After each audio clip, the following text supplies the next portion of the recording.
बहुत लंबे समय के बाद जब कोई विपक्षी पार्टियां नहीं थी, हमारे देश की आजादी के बाद का वो दौर बात कर दीजिए, तो 5 तारीख के बाद अंग, बंग और कलिंग तीनों जगह भारतीय जनता पार्टी का शासन होगा, कमल का शासन होगा।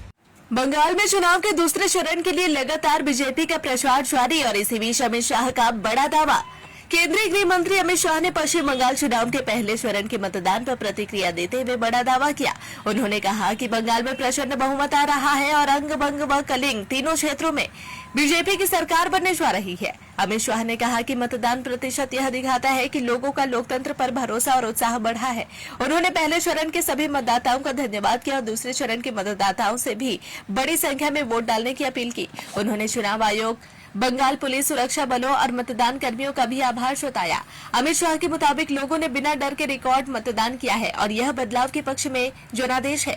उन्होंने कहा कि बंगाल में सब भय के भरोसे की यात्रा जारी है और परिवर्तन तय है। अमित शाह ने कहा कि उनके पास मौजूद फीडबैक के अनुसार राज्य की जनता ने पहले चरण में ही अपना भविष्य तय कर दिया है।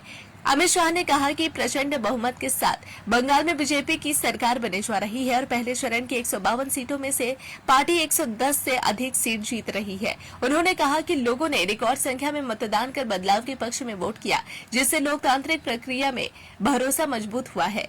अमित शाह ने दावा किया कि अब बंगाल में आतंक का राज खत्म होगा और महिला सुरक्षा उनकी सरकार की पहली प्राथमिकता रहेगी।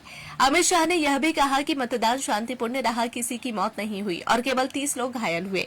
अमित शाह ने सीएम ममता बनर्जी पर निशाना साधते हुए कहा कि टीएमसी कह रही है कि ये जीतेंगे तो बंगाल में बाहरी का राज होगा। अमित शाह ने कहा कि मैं एक बात साफ करना चाहता हूँ कि बंगाल का अगला सीएम बंगाली भूमि में जन्मा हुआ होगा, बंगाली बोलने वाला होगा, बंगाली स्कूल में पढ़ा लिखा होगा, बस इतना भर होगा कि वह टीएमसी से नहीं होगा।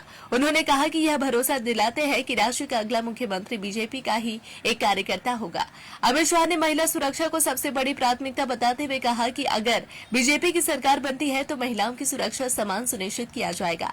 उन्होंने सवाल उठाते हुए कहा कि कोई मुख्यमंत्री यह कैसे कह सकता है कि महिलाएं शाम 7 बजे के बाद घर से बाहर ना निकले। अमित शाह ने सीएम ममता बनर्जी पर निशाना साधते हुए कहा कि उन्हें मुख्यमंत्री बनने का कोई अधिकार नहीं। उन्होंने दोहराया कि बीजेपी सरकार बनने पर राज्य में महिलाओं की सुरक्षा को सर्वोच्च प्राथमिकता दी जाएगी।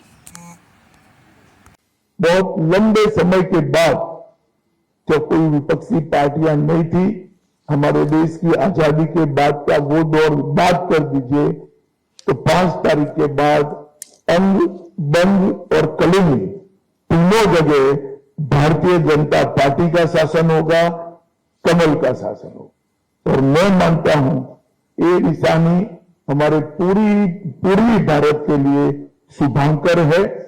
नरेंद्र मोदी जी ने 2014 में कहा था कि भारत की दोनों भुजाओं का, भारत माता की दोनों भुजाओं का सम विकास होना चाहिए। पश्चिम के क्षेत्रों में विकास काफी अच्छा हुआ है, कोई न कोई कारण से पूर्व के क्षेत्र पिछड़े हुए हैं। पूरा नॉर्थ ईस्ट, बंगाल, बिहार, उड़ीसा, ये पूरा भारतीय जनता पार्टी का शासन आने के बाद ये जो शुरुआत मोदी जी ने करी है पूर्व के विकास की, पूर्वोदय की, इसकी भी गति तीव्रता के साथ